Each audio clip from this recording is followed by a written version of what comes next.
Good evening. I'm Nicholas DeMoncho, Head of Architecture here at MIT, and it's my pleasure to welcome you to tonight's event, a collaboration with the Black Reconstruction Collective. I'll start my introduction with a land acknowledgement that recognizes the physical spaces we still occupy alongside our virtual public programs. MIT acknowledges Indigenous people as the traditional stewards of the land and the enduring relationship that exists between them and their traditional territories. At MIT, the land on which we sit is the traditional unceded territory of the Wampanoag Nation. We acknowledge the painful history of genocide and forced occupation of their territory, and we honor and respect the many diverse Indigenous people connected to this land on which we gather from time immemorial. Tonight we are gathered to celebrate and collaborate with the alumni of an event that has not yet occurred. The Black Reconstruction Collective is Emanuel Admassu, Germane Barnes, Sekou Cooke, Yolande Daniels, Felecia, Mario Gooden, Walter Hood, Olalekan Jeyifous, Mitch McEwen, and Amanda Williams.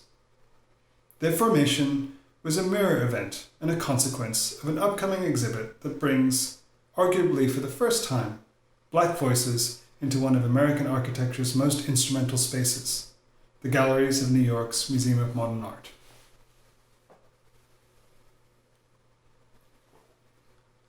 It's our great privilege to welcome the collective to MIT tonight. Several are here for the first time, several are frequent visitors, and several are long-standing members of our community, including our PhD alumna Felecia, long-standing visitor to our faculty Yolande Daniels, and 2011's inaugural Robert Taylor Fellow and also this fall's Belushi lecturer Walter Hood. I would also like to thank those current members of our community who have helped with tonight's event. Amanda Moore, James Bryce, Caroline Rodriguez, and Alan Wood, and my colleague Anna Malyachki, from whose historic efforts the seed of tonight's event was planted. Over the last 2 years, guided by a 20-strong advisory board, curators Sean Anderson and Mabel Wilson invited the 10 designers joining us tonight to comprise the path-breaking exhibition Reconstructions, Architecture and Blackness in America, now opening at MoMA in February. Reconstructions was scheduled to open at MoMA earlier this year, incorporating a process of community engagement in Atlanta, LA, and the Bronx. Just days before this process began, however, MoMA, and our lives here as well, went into pandemic lockdown. Not long after, our own homes and Zoom screens then became a place of urgent reflection, as the murder of George Floyd catalyzed a most recent and ever-necessary reflection on the structural racism of our society and its institutions, including, of course, MIT in this department. During this time, mirroring the work still awaiting us in MoMA's galleries, the collective has already blown out the yet-to-be-built walls of this exhibit yet to be. After lectures at Columbia and Harvard earlier this year, we are particularly delighted to collaborate tonight on an event here at MIT, and one that points to the spirit of exploration, collaboration, and engagement inherent to the collective's work. After our first 45 minutes of introduction and presentation, members of our community will join the collective for a series of workshops and discussions visible here, culminating in a discussion with all of you before we close.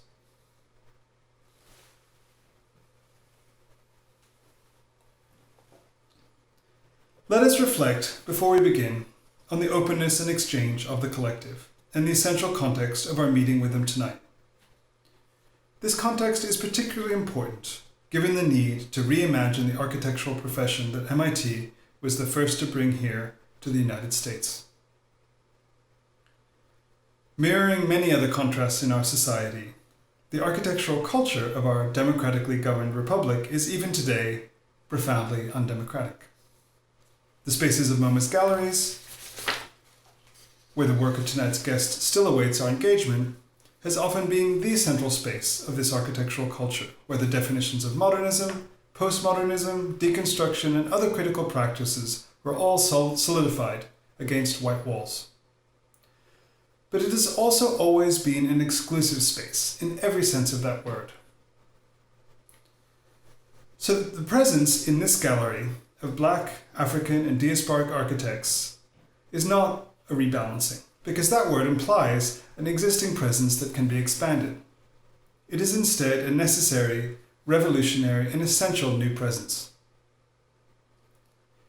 Most directly, today's celebration of the collective points indelibly towards the historic underrepresentation of Black voices in the central conversations of American architectural culture, including, of course, this department. Let our conversation today be first and foremost a celebration, but also a challenge and an invitation to our own ongoing efforts as a community.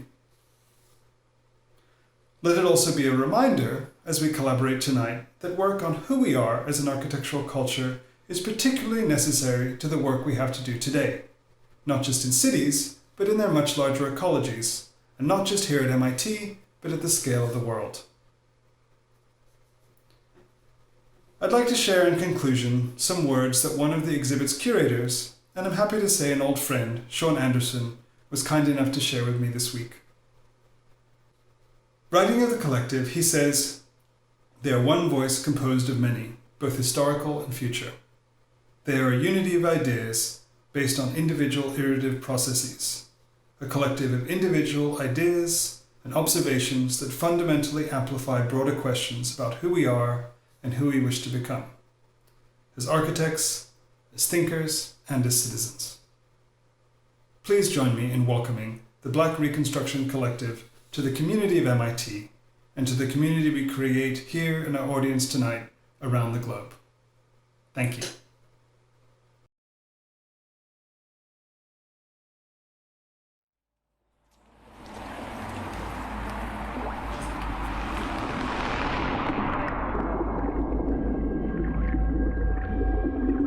A nation constituted in conflict with its own ideals would need to be reconstructed before it could be fully constructed. It would need to go to war with itself and win, then reconstruct itself differently. This is not rebuilding, but reconstructing to the core of governance, citizenship, history, infrastructure, and the distribution of land. Paradoxically, the people who did the constructing and must now do the reconstructing are likely to be the same. Laborers in one instance and authors in another. Designers of this nation and of themselves. And of themselves. The Black Reconstruction Collective commits itself to continuing this work of reconstruction in Black America and these United States. We take up the question of what architecture can be, not a tool for imperialism and subjugation, not a means for aggrandizing the self, but a vehicle for liberation and joy. The discipline of architecture has consistently and deliberately avoided participation in this endeavor, operating in complicity with repressive aspects of the current system. That ends now. We commit ourselves to annihilating the willful blinders that have enabled architecture to continue to profess its Eurocentrism as a virtue and claim apolitical ends. We reject the boundaries established by nation states. We reject the boundaries established by nation states, challenge the spatial manifestations of anti-Black racism, and encourage creative agency and liberatory practices. This collective portal unites activists, scholars, architects, artists, and organizers across time and space. With this commitment to Black freedom and futurity, we dedicate ourselves to doing the work of designing another world that is possible here, where we are, with and for us.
I've been thinking about time and what it means. Sometimes I think about why I never seem to have enough time. Mostly, I've been thinking about its illusionary nature. By all plausible accounts, time is a construct of the human imagination. All things that happen, have happened, will happen, are happening in the same space and time. I think of it like this.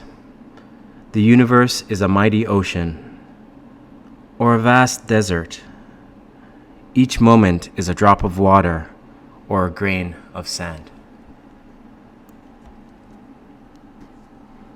I've been thinking about blackness and how it reminds us of obscurity, darkness, irrelevance, the unknown, the unseen, the impenetrable. How it's been used to label a vibrantly colorful people as monolithic, subhuman nothingness, thereby robbing us all of their history. Blackness, as we've been taught to understand the term, is an absence of light, an absence of enlightenment, separate from all universal goodness.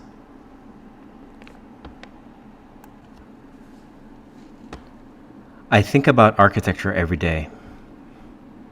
I think about its many layers of definition. The term means much different things to homeowners or lawmakers, to academics or technicians, to cities, suburbs, or to rural environments. More specifically, I've been considering its value, its agency, its power, its impact, its legacy of dominance, patriarchy, colonialism, and imperialism. Once firmly rooted in the collective psyche as an intellectual indulgence for affluent white men, architecture holds within its DNA the master codes for self-determination and cultural liberation. How then do those who have been labeled black, or those who have adopted blackness into their identity, begin to imagine an architecture of their future? How does an intellectual indulgence guide us from nothingness through the vastness of unending desert sand? Maybe we begin with alternative pasts to project ourselves into a parallel present, where black lives always mattered, or Martin's dream was realized, or Rosa got us all a seat at the table, or reconstructions and reparations had endured the vicious backlash of white supremacy. Maybe then we'd be truly free to imagine spaces where blackness is celebrated rather than vilified. Or we could begin with our current reality, which already folds multiple layers of time into a hybrid collage of black excellence. From there, we project a future deeply connected to and aware of every lost and forgotten drop of blackness in the infinite ocean of time.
My name is Devonna Graham.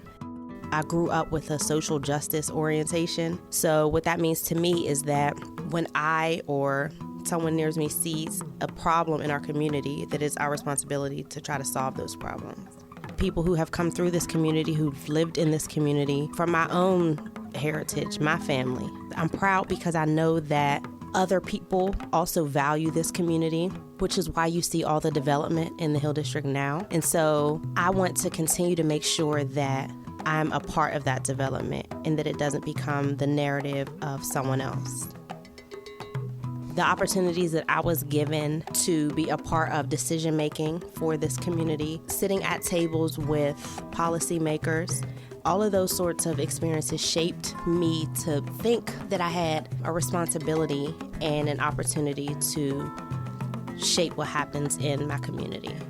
So I think because I know that already, what my obligation is now is to make sure that young people who are growing up in this community now understand that they also have the opportunity and the responsibility to make sure that the Hill District continues to grow, and it continues to grow for those families who started here. The Hill District is unique from other communities that have experienced a cyclical pattern in its history. People moving in and people moving out, business development, cultural changes, and right now we're seeing an influx of people that did not used to live in this community, types of businesses that we did not have just 10 to 15 years ago. And so in some ways I'm encouraged by that because I see the Hill District growing in ways that people might not have anticipated for a community like this. But I'm also cautious, and maybe I should say cautiously optimistic about who this community will be for in the next few years.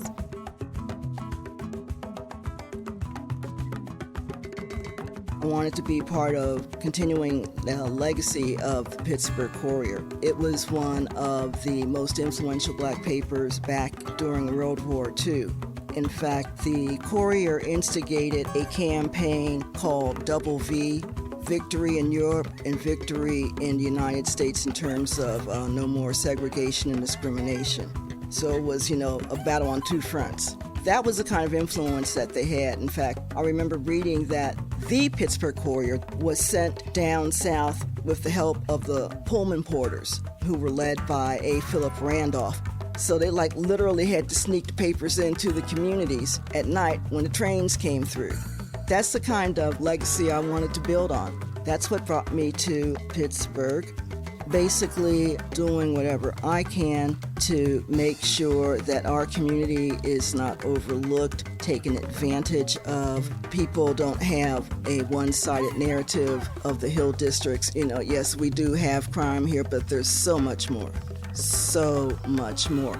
So that's why you all have to be vigilant, and you all have to be the ones that make sure that the story continues. The Hill District is probably in your blood for generations and generations and generations. So that's why you gotta hold on to what you have and claim what's yours.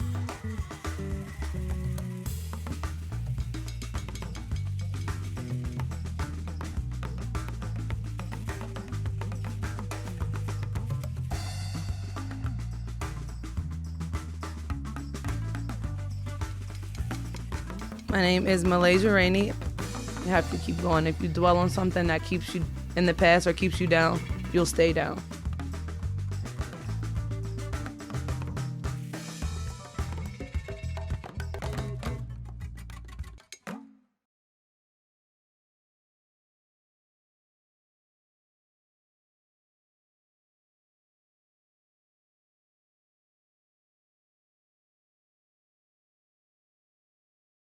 From the outside, you can't tell what is inside a black hole. You can throw television sets, diamond rings, or even your worst enemies into a black hole, and all the black hole will remember is a total mess. But to my great surprise, I found there seemed to be a mission from the black hole. The message of this lecture is that black holes ain't as black as they are painted. They are not the eternal prisons they were once thought. Things can get out of a black hole, both to the outside, and possibly to another universe. What I see is thinking. what I hear is thinking too.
Obsession of thoughts.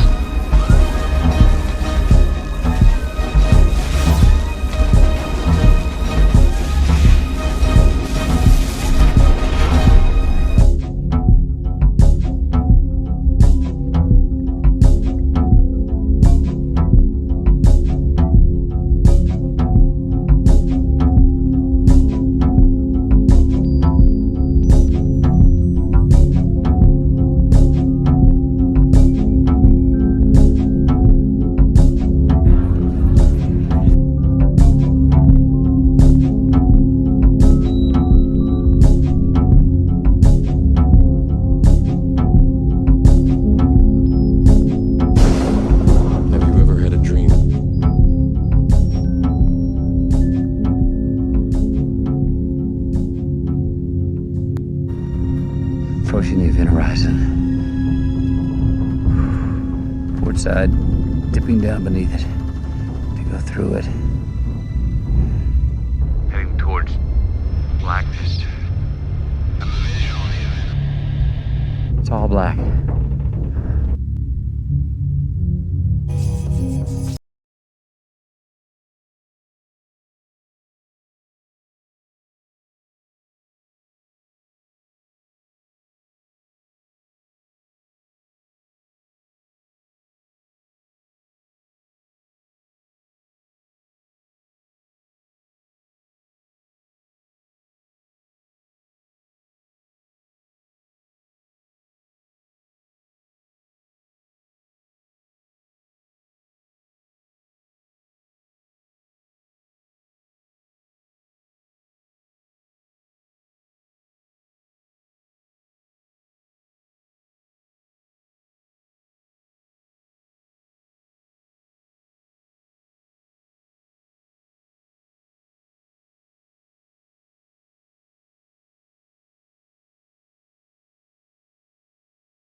Got it.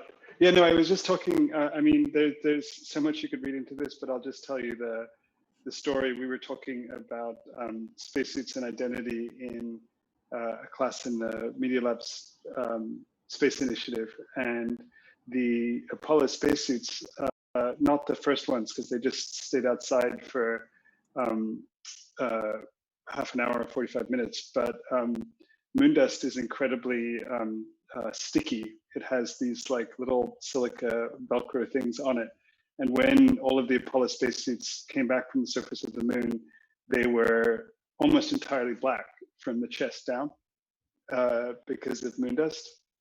And I kid you not, they dry cleaned them because when they went, they wanted to put them all on exhibit and go around the United States in a van and things like that. And they dry cleaned them like 6, 7, or 8 times to get the black moondust off the suits. And they said it was just because they wanted them to look like fresh or whatever it was. There's nothing in the written record, but I think it's something that I always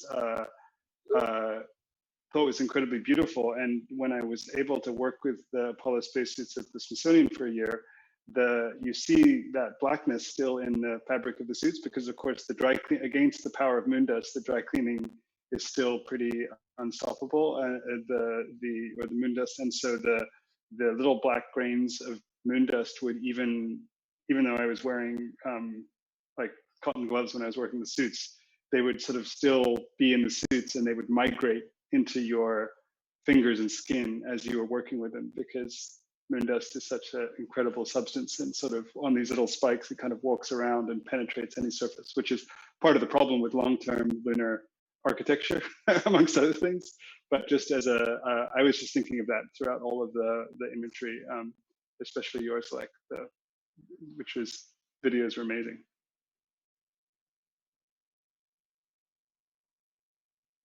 But I'd love to hear from some of you who took us out there and back in the visual imagery you showed, not just in the images of bodies, but also Yolande and others who talked about space and its blackness more broadly.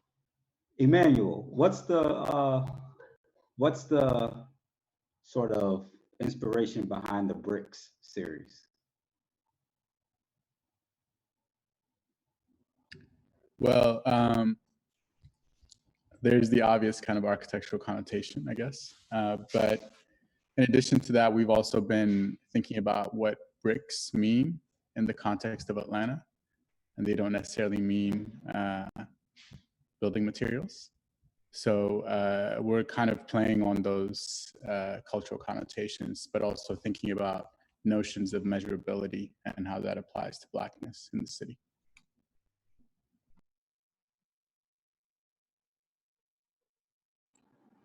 So Mario, I was particularly struck by the clip from Interstellar in your piece, and not just because it's one of my favorite movies, but that piece where he's just thinking and saying, "It's all blackness. It's all blackness."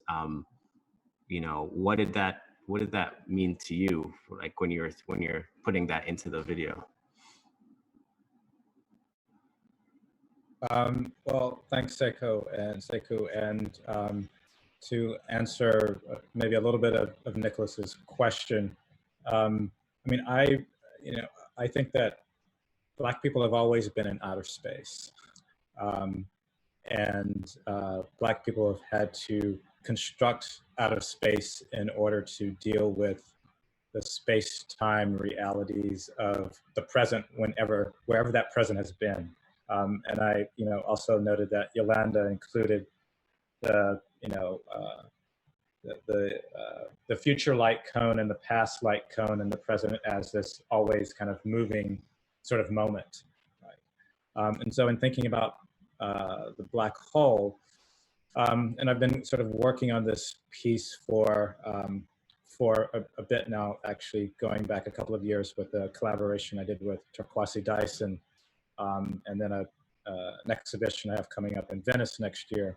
But thinking about, yes, the black hole sort of sucks everything in, but as we know from the Hawking's radiation, that there's also something that escapes the power of the black hole. And Stephen Hawking says that black holes ain't so black, right? That they're not simply this dense sort of darkness, but that matter does escape and that matter does transform. And I think that matter that transforms is this blackness that has always had to transform, you know, and in terms of the ways that Black people have moved through space, negotiated boundaries, appropriated space, and really made, I would say, liberation a kind of spatial practice. And so that's, you know, something that I've been interested in for quite a long time.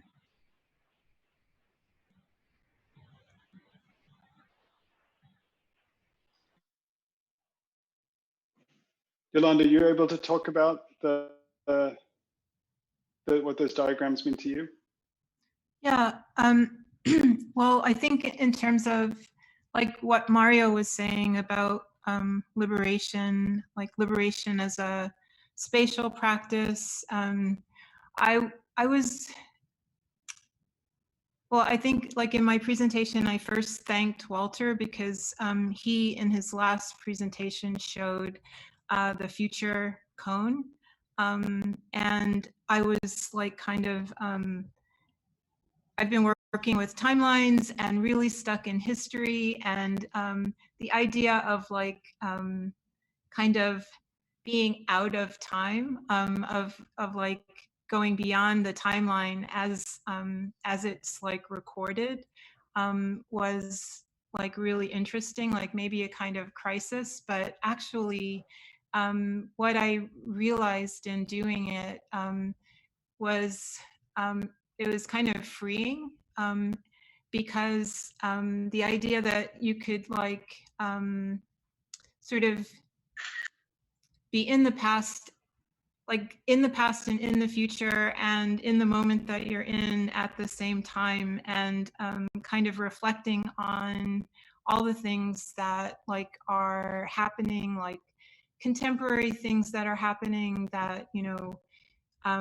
we're sort of surprised that are happening, like that we thought were resolved years ago or whatever, and how like they're those bits of historical time are kind of coming forward into where we are today and moving even more forward into the future. Like this idea that the past, present, and future are all existing was something that I was like thinking about, but for me, it's very much part of the African American experience, how the past is always kind of, I don't know, like integral to the present, but it also is part of a projection into the future. Like the future is always there. And I keep thinking of the story by Octavia Butler, Kindred, which a lot of you probably know about, where Kindred is this person who is in a contemporary time, but it's kind of being pulled back into a past life of being a slave. And she gets pulled back in the story and repeated times. And as she gets pulled back, a part of her starts to, she comes back with a part of her changed or missing. So like, even though she goes back into the past, when she comes into the present again, she's sort of transformed by it. But there's just something I think about like the difficulty of the African American experience in the present, and how it actually is in some ways embedded with projections into the future. Like those two things exist at the same time, like past and present and future. And I see them as part of this liberatory like experience and existence.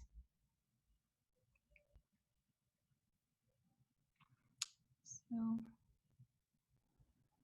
I have another question. Like we can't hear you. You got to switch mics. I have a question to the people who've shown their videos already. Was there a common thread that you used for each of the 3 films? Or was it just answering each question individually?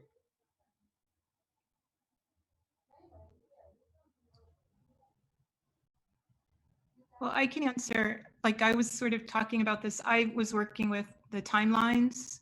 Like in each of my videos, they were structured by the timelines. And so that's why the issue of being out of time. So it's like 2020, but then the future is beyond 2020. So that was structuring each one of my my videos. And then like roughly the research that I'm doing for the show, like not it was in some ways what I've been looking at exceeds the research that I'm working on. It's like this kind of dance with it, but not like you know, exactly what I'm researching. I don't know about others. Can you guys hear me now? Okay, this is the new camera that was sent. I think I missed a question. No, but I was fascinated with the way, particularly Yolande and Mario and myself were like, I saw the parallels in which we're looking at the kind of Black experience as being like cyclical, right?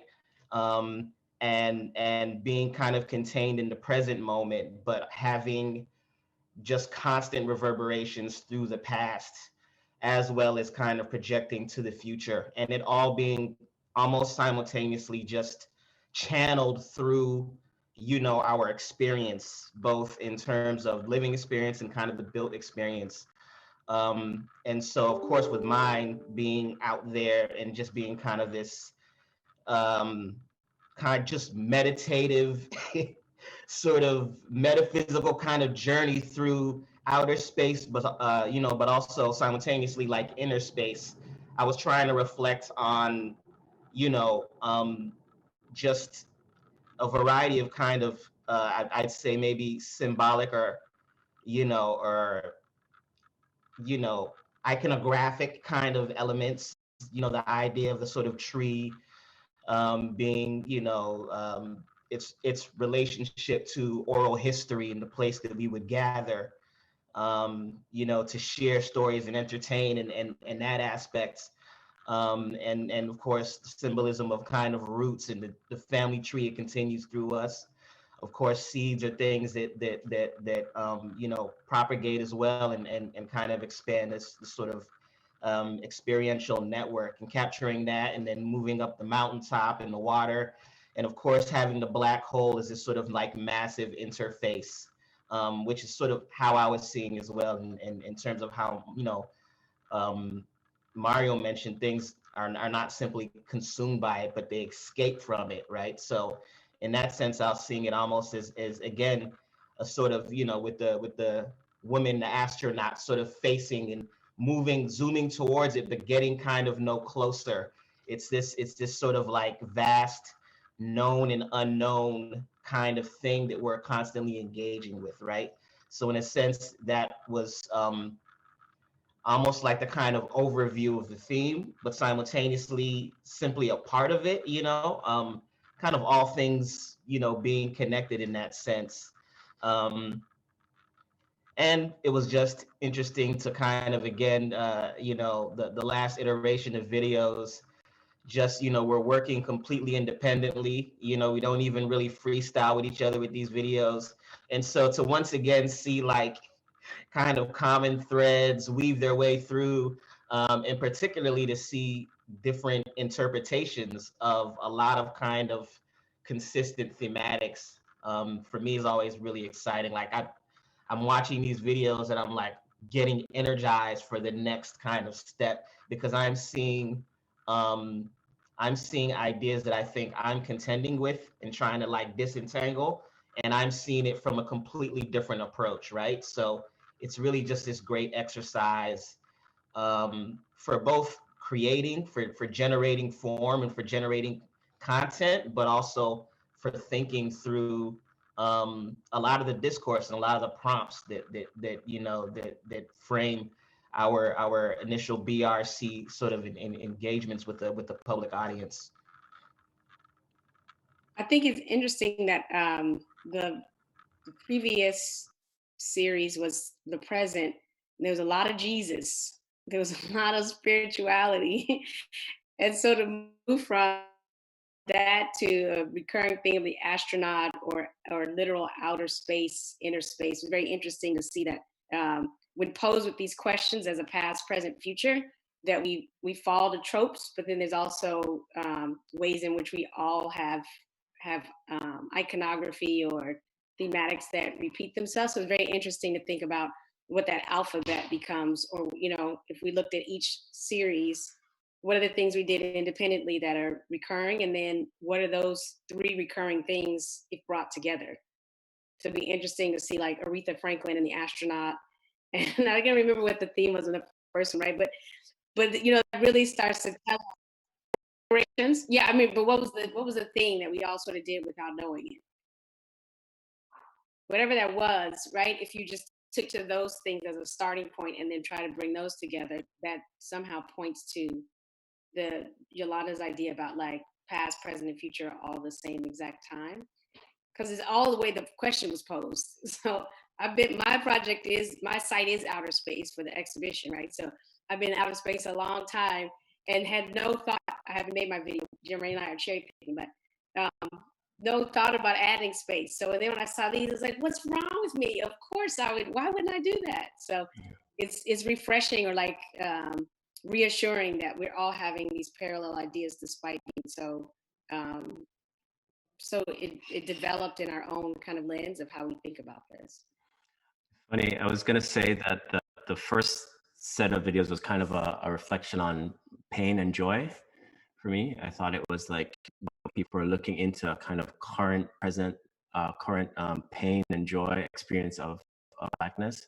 And the second one was about deep spirituality across all of them.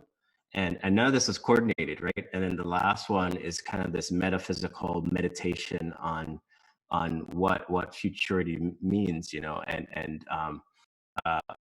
I did make a video that somehow didn't get incorporated, but it was a similar kind of meditation on it's in the future. Metaphysics, right? It's in the future. Yeah, and then there was this point where it was talking about like what this future might be, and it's like, this image doesn't even exist. So it's just kind of like this placeholder for this thing that isn't even possible. So.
I don't see a breakout room prompt.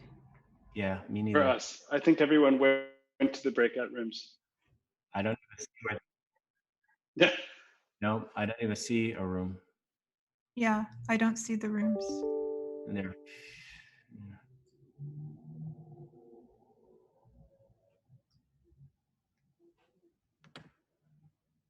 Is it supposed to register at some point?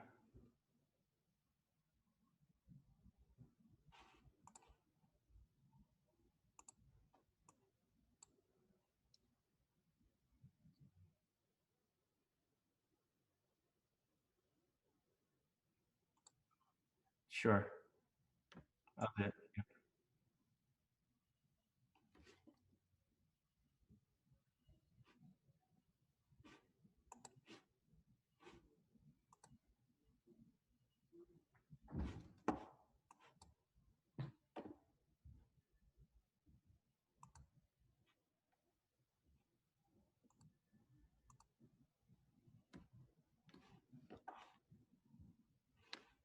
Okay.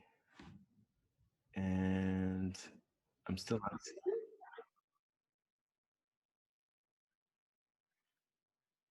I did?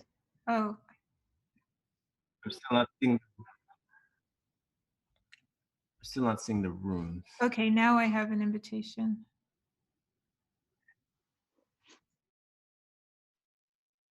Okay.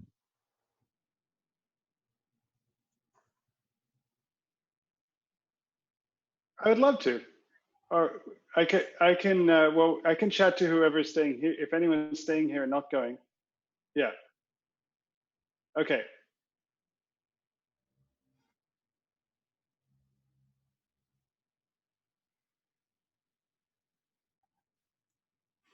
There's a couple of students here. Mo, oh yeah, yeah.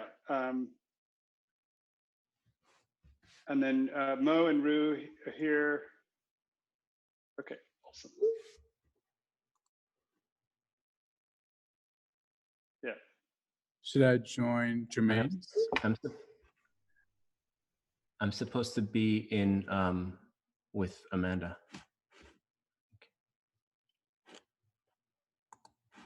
There you go. And then Rue, do you have a workshop you want to be in? No, I can go anywhere. Hey, wait, Mitch, can you put me with Yolanda? I don't have any way to pick a room.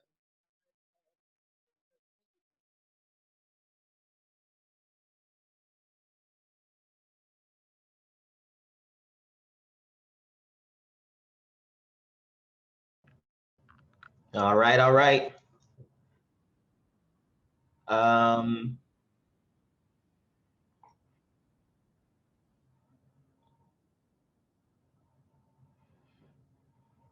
And there's an audience, right? But we don't see them as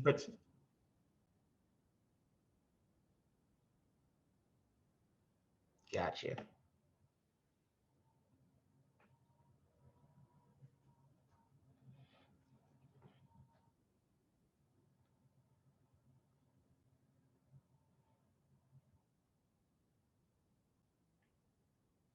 All right. What do I do with that? All right, 1 second.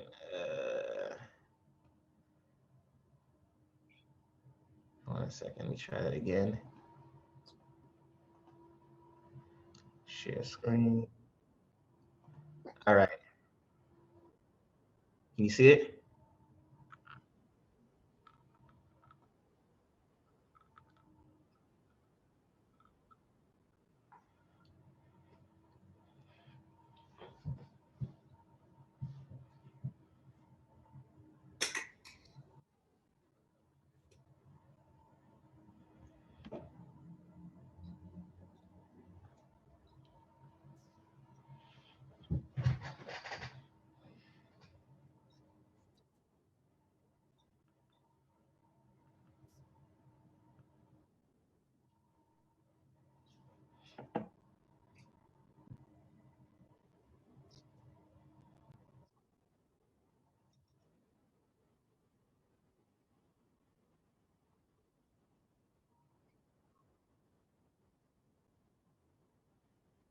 All right.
Architecture school.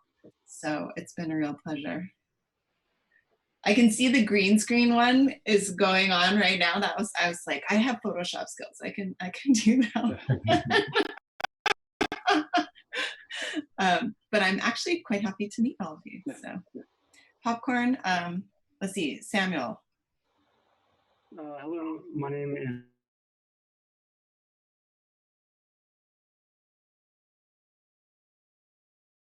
Kind of component of trying to bring to life that form making, and so the ANAPHORA as a kind of literary trope is something that then I imagine can get translated into a repetition of a term or a word, and then you easily see the repetition or translation of that into a gesture.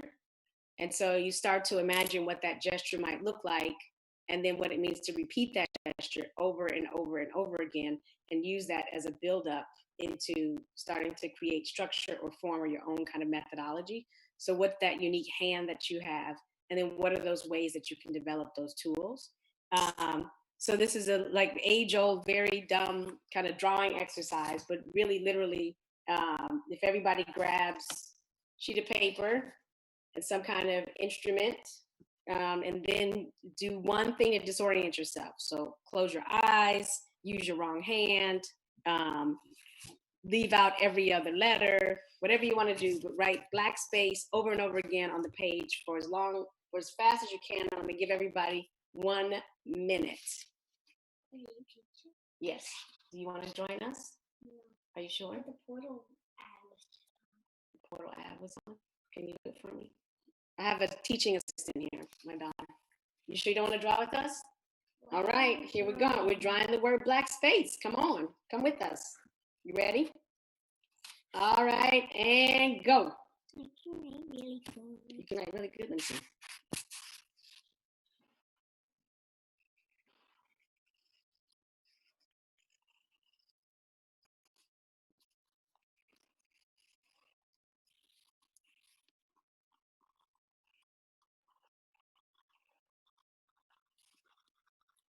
Black space.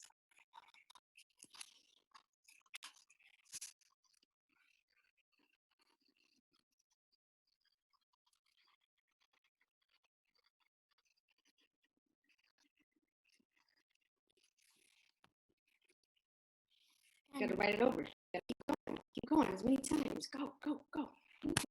Yeah. Anywhere.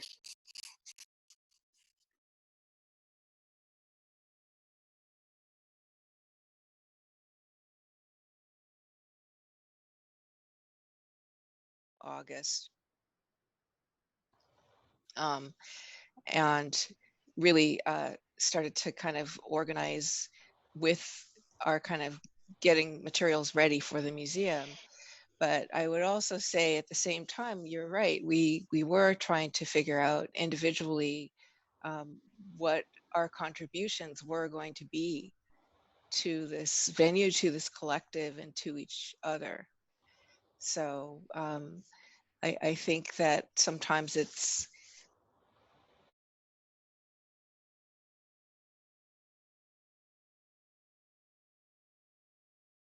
when I got the email, I didn't know this was actually a thing. So this is kind of almost a dream come true to me to see a collective group of architects that sort of look like me or resonate with the past histories that I come from. And speaking to what you presented, I echo what John said, the ripple effect of having people on there, and also projecting into the future. If there's like a version of that where you can sort of almost predict where you think things will go, or predict the influence that you think people will have on other people, since we're in this sort of vast network of past practitioners and future practitioners, that I can see that as an avenue to take, maybe. Sounds like it kind of sounds like a lot now that I say it, but it'd be interesting, I think, to predict the future in a way, put it on paper and sort of speak it into existence. Right, right. Okay, you have to pass the baton. Ellen? Hi, Ellen. Hi, I'm Ellen. I'm a third-year MArch student.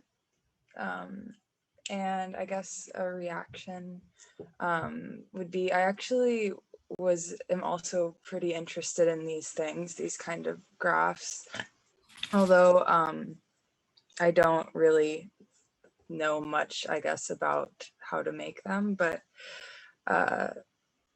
I also was interested in these over the summer. I was doing a project for a class that Chris actually taught, trying to trace the kind of roots of my undergraduate education and understand the kind of schools of thoughts contributed to that, and the way that the kind of Eurocentrism in that. And so that's kind of what this reminds me of. I'm interested in. Yeah. That's a really cool exercise. Wow. I didn't get super, it was more of like a writing exercise by the end of it, but I'm interested in the way that it could have been graphically represented. Uh-huh. I'll pass it to Chris.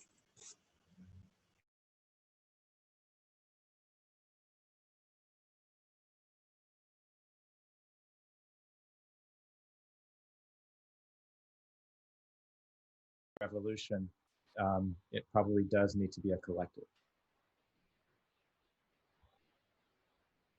Emanuel, what do you think?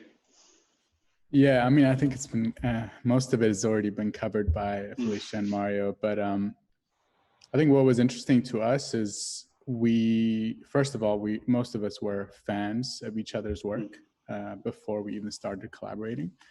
So it was great to be in an environment where we could actually support each other's work, but also beyond the 10 of us, we knew a really large group of Black designers and artists that really were producing powerful work, but didn't necessarily have the funding or the support required to kind of, iterate on that work or produce it at a large scale. So we wanted to make sure that we become a collective that could actually support those projects that we're really passionate about. So to a certain extent, it's kind of framed as a nonprofit, but I think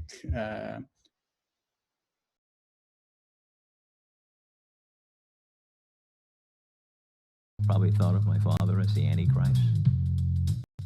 Senator Helms got elected. Floyd McKissick sent him a letter congratulating him. Senator Helms responded to Mr. McKissick saying, "Thank you so much for your kind words. One of my first acts is going to be to try to close you down." We never should get angry about them. We should just take them in our stride and go forward and let your adversaries be God sent to make you work a little bit harder. In the morning you wake up and you see the dust. The dust was signaling that a big truck was going to come bringing in logs or bringing in cinder blocks. The roads are being paved. The dream was becoming reality. Seeing this whole thing being transformed was the most liberating thing I've ever experienced in my lifetime.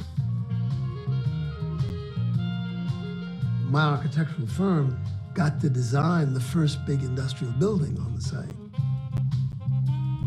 Soltec 1 was an incubator facility. You could make a commitment to coming and starting an industry and basically already have your space to move in. People getting jobs that would pay better than the minimum wage. A lot of people were encouraged by that. Young men and women who may not have been hired anyplace else, that changed their life. We were going to send a message to the rest of the state and the rest of the country that yes, we are on the way.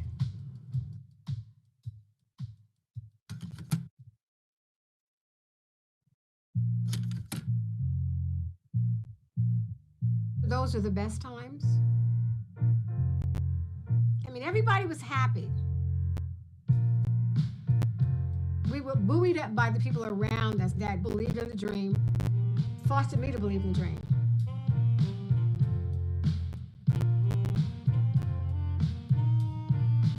This was like the first pool for a 3 or 4 county area that Black people and white people period, who didn't have a lot of money, okay, could come and enjoy themselves.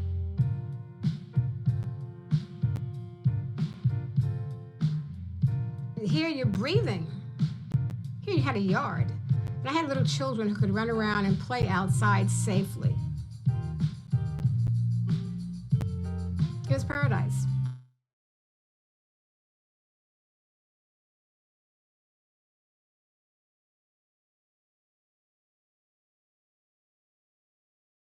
How you envision kind of keeping that momentum going, or kind of like you, Mario, were talking about, like learning how to say no, or like learning how to like focus. Like I don't know, that's not a fully a question, but like thinking about like sustaining this and sustaining this, the good parts of this moment and like the empowering parts of this moment, like how do you all think about that and like the future of this collective or your like anything else?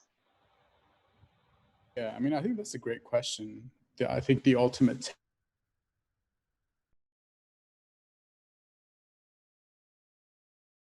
and like broaden it out a bit, right?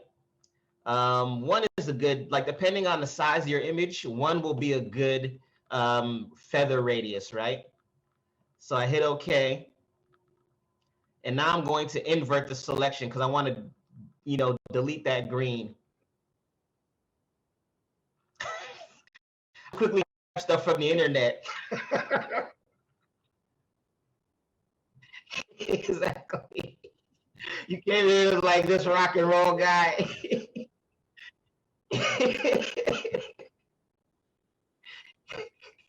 Exactly. I was like, boom, boom. Let me grab it real quick. So, but for anyone in the workshop, I have dedicated so much time to finding Black non-white scale figures that I can send you a bunch of links to find a bunch. So we can do that. But for just this real quick, this is the first thing that pops up. So all right, so I feathered that selection already. Now what I want to do is I want to invert. I want to go here and I want to invert that selection. So go back to select and then hit inverse. And now it's selecting the outside of him. And I just want to delete. And you see that green kind of goes away. Delete again. And you kind of lose some of that green, right? And again, this is a master layer. So if you hold down Shift and click on mask, you see it comes back. So if you need to adjust, you haven't locked yourself in. And then now we can just hit one of these other layers. Let's grab this little star field, bring it down behind him, and kind of see how he fits in there. Oh, yeah. So, yeah, I mean, that's just a quick walk through the green screen. I was going to show you one that's a little more difficult, where it's not completely flat and there's shadows, where you've got to play around with the lasso. You got to play around with the sample picker. But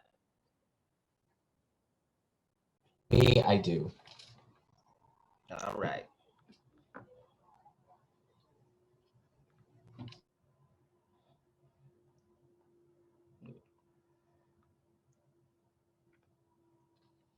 So I'm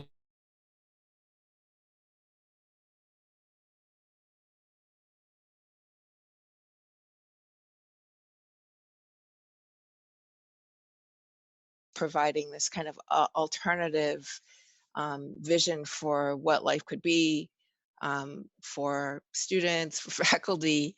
So I think in terms of who continues it, it will depend on who, like what people get out of it and what's happening with the kind of relationship between peoples in the United States and also, of course, globally.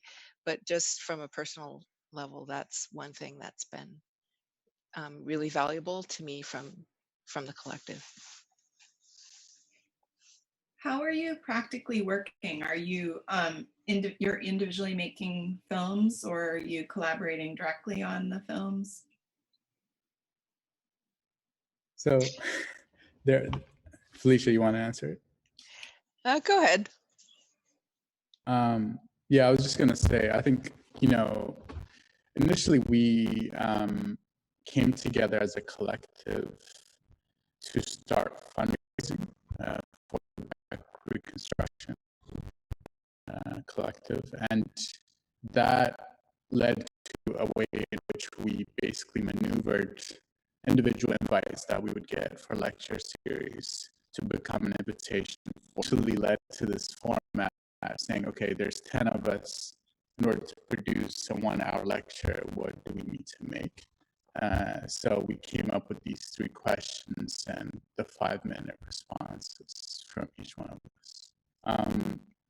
But I think eventually we do need to answer that kind of deeper question you're asking, like, are we going to continue to produce artwork collectively, or are we just going to be funding others? Because it's been really liberating and therapeutic to sit down and watch 9 other responses for the same question. At least for me, it has been extremely inspiring, as we're also individually producing our installations for the MoMA show. Which, so yeah, that dance and oscillation back and forth between the individual production and kind of a collective reckoning, or even, you know, engaging with these topics and issues in the most precise manner that we can, using the format and the constraints that we have on Zoom and these has been really generous.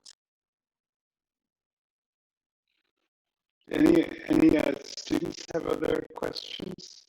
I mean, I think the students may be particularly, not to speak for them, but I think they're very interested in the fact that you all are educators and in how these be done in the culture of architectural education. I have to put a shout out also to BJ, who just joined us, who is in quarantine in Singapore, speaking to all of the crazy. BJ.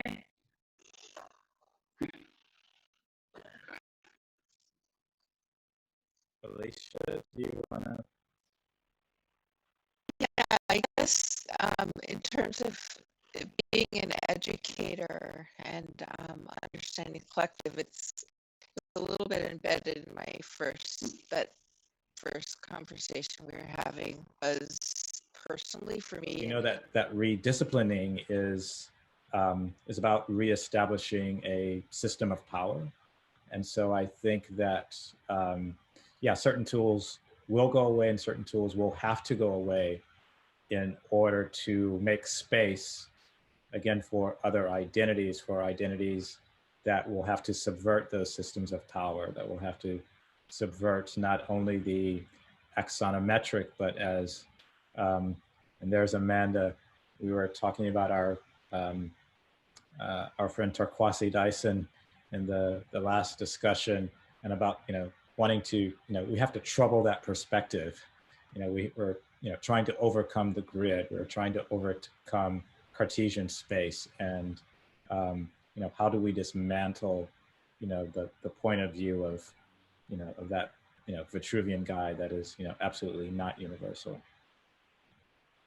You know, one thing, because you just brought up the axon and the kind of militaristic history. I don't know if you're getting at sort of Napoleon and his use of the physical models, but I've been kind of troubled after reading a billion Black Anthropocenes or None. You know, the relationship between archaeology and mining, which then makes the section complicit in mining, right? Like that's why we call it a section, because it's like a section of territory that's dug out with this clean mine. And so it's like, what tools do we have that aren't complicit and wrapped up in these histories of, you know, either extraction or, you know, militaristic domination? We were, I'm just gonna jump in. In the session we just had, I was kind of returning back to, you know, very familiar drawing exercises that we've all done, those of us that are of age on the Zoom. But hand, you know, sketching, you know, opposite hand and fast drawing and 10 seconds. But also as a way to think about how do we reclaim these things? So yeah, they're complicit, but is there a way to start to make new associations, or to kind of understand spatial sensations that then can reclaim what these gestures could be? Like if we just go back to this moment, and not that it doesn't, not that it can't be done with things that go beyond the hand, but really just kind of thinking about what happens when all of it's fair game, something else. And so we talked about that moment of anticipation, or the kind of buildup was futurity, or the future is like the edge of the moment that you can understand, but that you're hyped to get to, or that you're just about to go to. So how do you take that, you know, I keep making gestures like this, but whether that's tension or kind of a leaning forward, like those are universal sensations that everybody kind of understands as the precipice of the next thing. What is the gesture for that? What's the line type? What's the mark? How do you rethink of that as the perspective? How do you know? So yes, we know the histories of these lines, and I call it, you know, post-traumatic geometric syndrome or something like. I don't want a cube. I don't want this. I don't want that. But then I cannot, you know, every drawing I have for the show that I keep like erasing is all of these types. Like they're comforting. They're like blankets. So I'm like, no, there's a drawing. There's a drawing, right? It's like no matter what your medium is, what the latest software is, you keep going back to the same things. And so how can you just own that instead of rejecting it as someone else's hand or language, which is what I feel like I've been doing for the last 20 years that I want to try to stop and kind of reclaim. So going back to those very rudimentary exercises for me has been helpful. Do you mind, can you hold that up again? What came out of that workshop? Oh, wow. So my daughter was drawing hers on top of mine. So the only paper I had was like right here. So I was just writing it over and over and over again as much as I could. And then this is the second one. Oh, like trying to remember what I just done very quickly. And then this was the final one where we're battling. Sit down, be humble. And little Kim want to bumble with the beat. So, you know, that's a little bit of cheating because kids don't have any inhibition. So, you know, she doesn't care that she's interrupting. She doesn't care. You know, she's like, what's the assignment? Well, you're doing it wrong. You know, like they just are liberated. So to get in tune with that also is helpful in a way to kind of, like they're just at the edge of starting to make rules for no reason.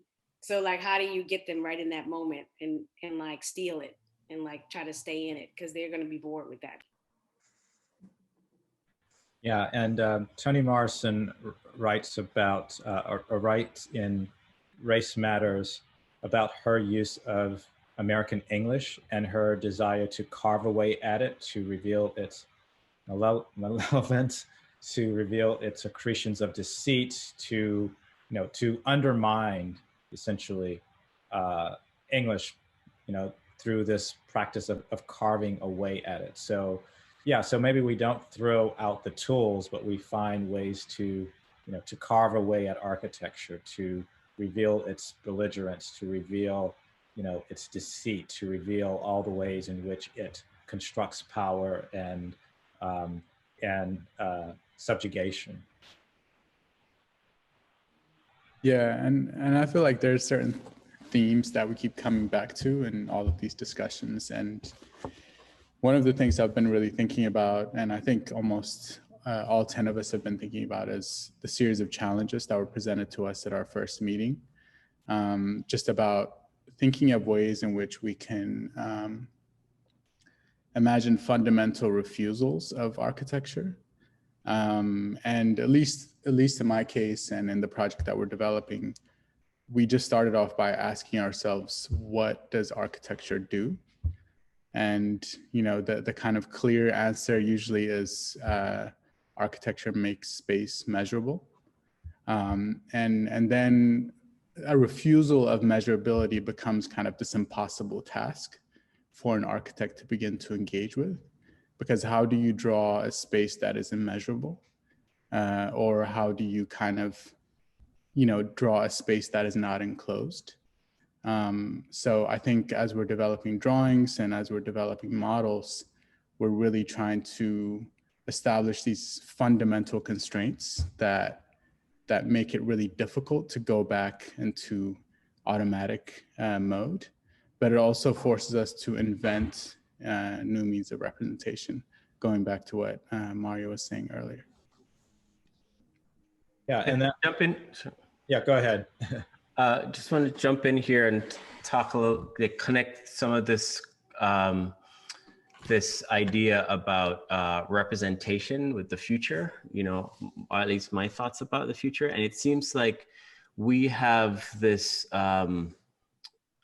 idea about like the future, like Amanda was saying in our breakout room about how we are so used to representing things that aren't here yet, aren't real as architects, where everything we draw is a projection of the future, or is something that we are about to build, or is going to become real in some time beyond us. But the real future is something that is beyond that. Like, it's something that we can't represent. Like, if we can imagine it being in the next 5 years or 10 years, or if we can imagine us drawing it and then it becomes real in some point in the near future, then that's not the real future that we're talking about. The real future is kind of beyond our perception, beyond what we can actually imagine, which maybe brings it back to Yolanda's cones, where she's saying in these years, this is when these different liberatory events are going to happen in time. But once we mark it, then there's a limitation to that. It's something that we understand, and we're trying to get to something beyond what we can actually even comprehend.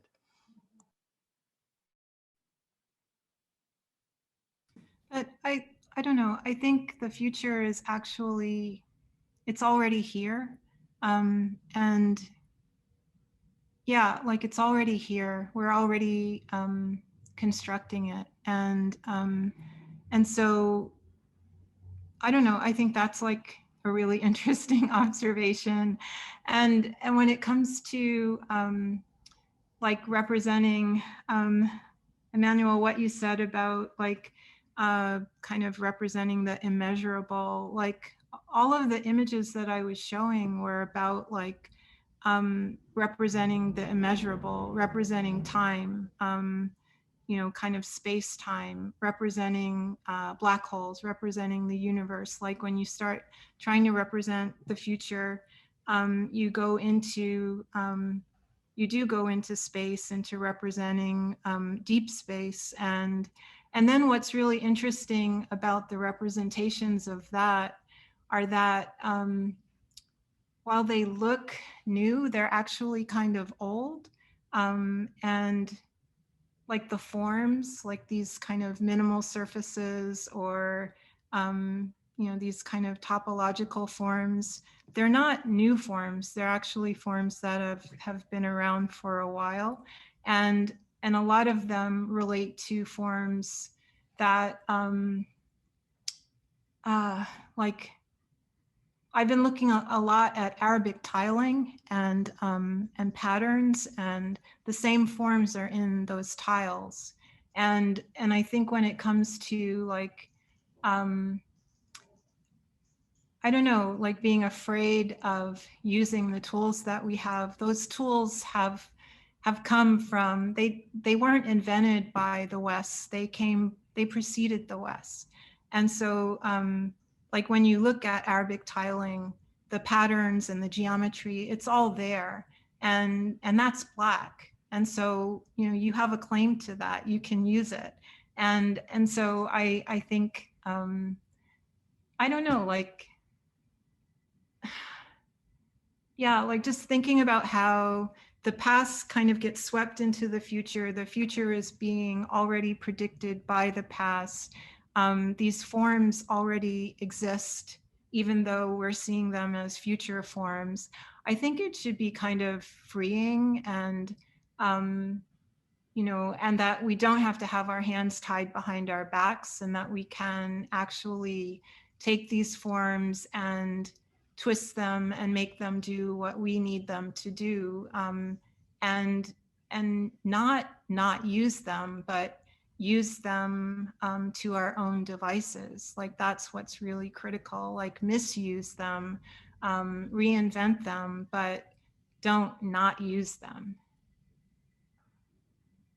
So I'm kind of saying that, like maybe as like a slightly older person, that, and looking at other practices, like, you know, practices in art, practices in literature, where people don't not write and not make art. They just, you know, kind of make it speak in new ways. And so I sort of see what we're doing with this series is kind of producing new avenues for like, you know, new thought production in architecture.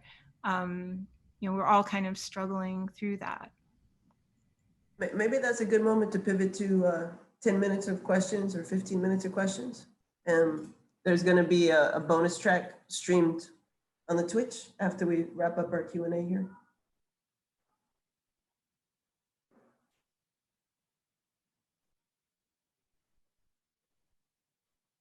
Are we taking questions from the Twitch feed or from the MIT audience here? Well, we'll start with MIT audience.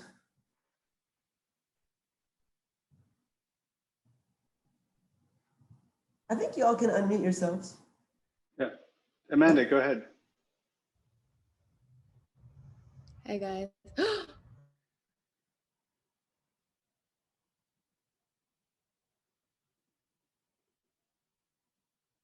Uh-oh. Did Amanda just get disconnected with her?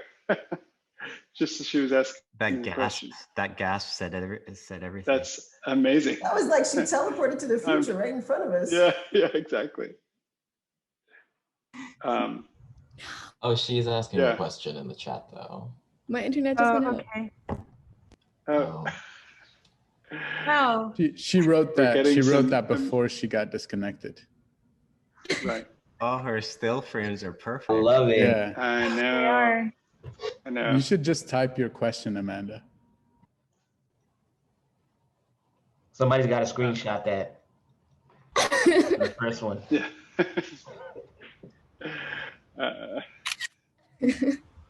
I just heard it. Click. Yeah.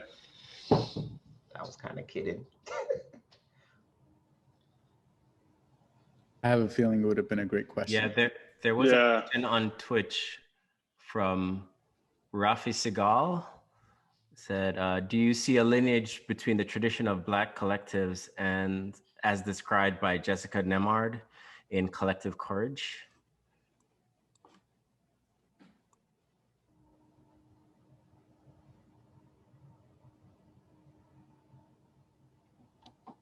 Can you elaborate on that? I'm not familiar with that text. I can't elaborate on it. I've never read the text myself. Not you. The person asking the question. They're on Twitch. Maybe they're still on Twitch. Some of the academics. Expand on that. I have a question. But well, it actually came up when I was talking to Lek earlier in the breakout. How one of my sort of like first experiences in being in an architecture space, it's like I think about it all the time, is that I had some collage that I had to bring entourage into, and I just happened to pick Black people exclusively, and it wasn't even that many Black people. It was like 3 people in this drawing, but someone commented on it and kind of was like applauding me for doing something that was like topical and like very political with my drawing, because I just happened to populate it with Black people. And so I'm wondering like how, Yolande was talking about finding a way to repurpose these structures from the past. So I'm kind of wondering, like, in what way do you envision that that's possible when just like the act of existing is still seen as like a political statement in space? So how do we deal with that reality? How do you deal with it? I mean, like I was talking to like, I spent a lot of time on Google looking for Black people. Yeah, I mean, I think you just live it, you know? I remember there's some controversy 2 or 3 years ago that, everybody was getting their entourage from this one Swiss or Swedish website or whatever. And it's just all these white people, and the same images kept showing up in everybody's stuff. And then there was a site that was like, another site that was just like Black entourage, and now it's the go-to site for people. But that's, nonscandinavia.com. Thanks, Ruth. It's, and then just the idea that being Black in any space, especially in an architectural space, is a political act is something that I've been thinking about and pondering for a while. It became more of an issue for me this year as I was presenting my case for tenure, and saying, and opened by saying, this is really important because I would be the first Black person to get tenure at Syracuse University for 40 years. And I have been the only Black member of our faculty for the last 8 years, the 8 years that I've been here. So me just being here and whatever I say, opening my mouth is a political act. But in some sense, that gives me a bit of freedom that just knowing that anything you say is going to be seen as political one way or another, then gives you some freedom to just be as political as you want to be, because, fuck it, people are just going to think it's political anyway. So it's kind of embodying the idea or the energy of being unapologetic. Just be, you just got to live it. That's changing as well as we speak. I think that your act of putting the people in your drawing is changing where the kind of bounding line was in the first place. So it's just going to be normal after a while. It's just going to be, no one's going to notice it after a while, because of your first kind of act. I had a question for people. I kind of want to know about this Jessica Nembhard. So I don't know if anybody's around who's asked this question. Do we see a lineage with the traditional Black collective as described by Jessica Nembhard? Can someone who wrote that question tell us what Jessica Nembhard said, and then we can answer the question? Yeah, well, maybe I'll take a stab at, I think it was Rafi Siegel, who's referring to Jessica Nimrod's Courageous Collective, I think is the book, which is a history of Black collectivity from W.B. Du Bois in the 1920s, writing about Black collectives relative to economic empowerment, to the Black Panther movement, in terms of their economic programs in the 1960s. And we actually had a conversation about, this moment as being a moment of collective work in our ad hoc breakout room that we had amongst Felecia, Emanuel, Nicholas, myself, and a group of MIT students and staff who were here. And just to sort of just mention a little bit about that, again, I do think that we are at a crucial moment in history where, and I mentioned this earlier, where, collective, and I would say perhaps, and I didn't mention this earlier, not only collective, but coalition, has become very important. So, we see and we saw, this summer amongst the Black Lives Matter marches, it was not only, people of African descent, but it was LGBTQ, it was, different people of color. It was, I would say, a coalition, not only a collective. And I think, as I said in our sort of in-house group, we're at a moment where these things which have converged should not be of any surprise, and it's not a coincidence. And so, our formation of the collective, I think, is certainly sort of in recognition, even though we weren't in pandemic at the time when we formed the collective, but we were still at this moment of time and where, we're dealing with climate change, we're dealing with, with the need for social justice, we were dealing with all of these things. And this is not something I think that, the heroic architect, he is going to do by himself, right? That this is not a moment about the sort of individualism of the architect, but it's about the collective action of the many. So to answer Rafi's question, I think, yeah, this is perhaps within that lineage, but I think it's also an evolution to recognizing that you know, the minority now is actually the majority. And that majority is actually made up of many different constituencies. But I think it's also, I mean, it's foundational to our mission statement as well. I mean, we carefully made sure we use language to kind of make a connection to those things. And I was trying to look back at the very first brief for the exhibition that we received, but there was something in there that even spoke to this idea of these other types of spaces. And I can't find the text of it right now. Maybe it was counter publics, but just this idea, if I'm looking at the link for Jessica Nimrod. I'm not sure if I'm saying the name right, but a lot of the sentiment of thinking of collectives in this way seems to be something that Sean and Mabel had baked into the initial brief as well, for something that we could kind of grab onto or contemplate. I don't know if anybody's done that explicitly, but it's been in the DNA of how we've been thinking before we imagined ourselves as a collective. Amanda, do you want to ask your question now? Sure, I'll give it a go. So my question backtracks a little bit to what Yolande was saying, kind of about, or how I interpreted it, which is kind of architecture can be framed as a language. And so it can be spoken, or it can be itself good or bad, or used for good or bad, or whatever. It's a tool, and the user inherently can use that tool.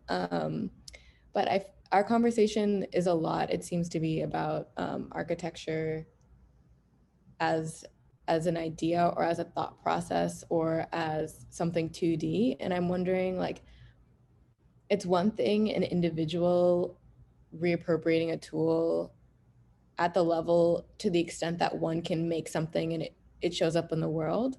But how does that work when it has to go from idea through all these processes that are parts of not bad systems, but systems that are fraught? So like the construction process, like getting something in an actual neighborhood, getting something built, like the material externalities, the life cycle of things.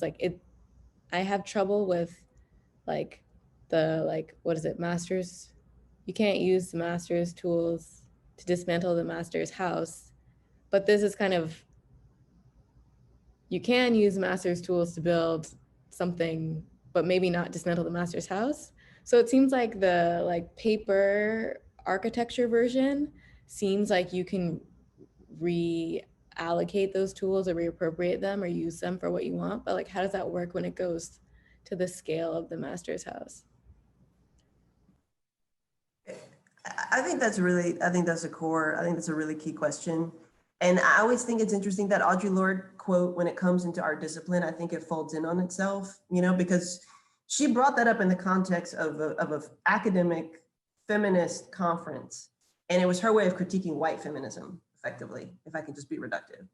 And there's something about it when we bring it into our discipline where folks are dealing with actual tools like shovels and wheelbarrows and stuff still. My toddler's obsessed with shovels and wheelbarrows. The relationship, I think, between instrumentality and ideation changes when we bring it into our discipline. And one of the things that I think about is, if we're going to turn into software, if architects are going to turn into software, which I think is totally possible, what side of that do we want to be on? Do we want to be on the side that's saying, no, keep us human? So I think this question about systems and instrumentality and the relationship between the kinds of disciplinarity that we're taught to really value, right? Which is always this kind of conceptualization. I really think that this question around instrumentality is key. Yeah, I think it's a brilliant question as well. I was listening to one of these Zoom talks recently with Ruth Wilson Gilmore and Miriam Kaba, and the Audre Lorde quote came up, and it was fascinating because Ruth Wilson Gilmore basically said the issue with that quote is actually the apostrophe in the master's tools. And once you remove that apostrophe and this kind of sense of ownership that is always consolidated around power, then it becomes something else. And I think what a lot of us are dealing with is a certain blindness when it comes to the archive and what we call architecture, because I think there's been a certain conversation about valuing ordinary everyday spaces by Black people as forms of architecture, you know?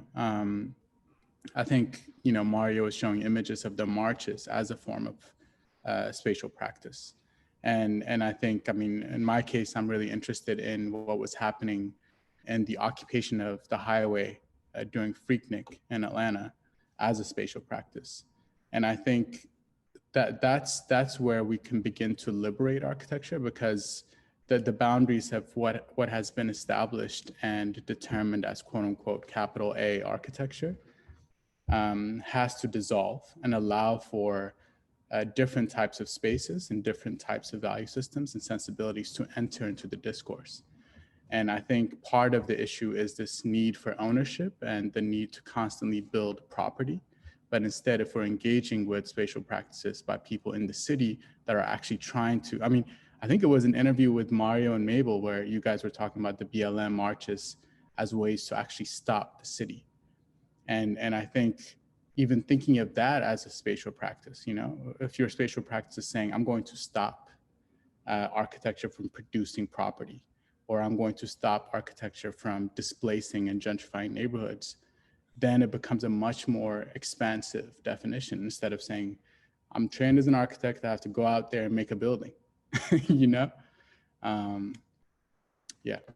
Yeah. So let me build on that for a bit, because and hype up my soon to be aired video as well. That the tools, and Yolande touched on this a little bit, that not all the tools are invented by Western idealists, right? Like some of these tools are appropriated from Black people from Africa in different ways. So they're the tools that the master or the masters have appropriated and co-opted for themselves. But embedded within what Emanuel is saying is that there are so many things that are inherently ours that we do already, that we recognize as architecture, but don't get canonized by the kind of elite version of what architecture is, right? And architecture as a practice, as a discipline in this country, at least for the last 150 years, has been very exclusive and separated from any mass participation. So it makes people assume that these spaces or these ways of operating are completely inaccessible, when the truth is that we've been doing these things all along. It's not like we're inventing new Black architectures. They've just existed.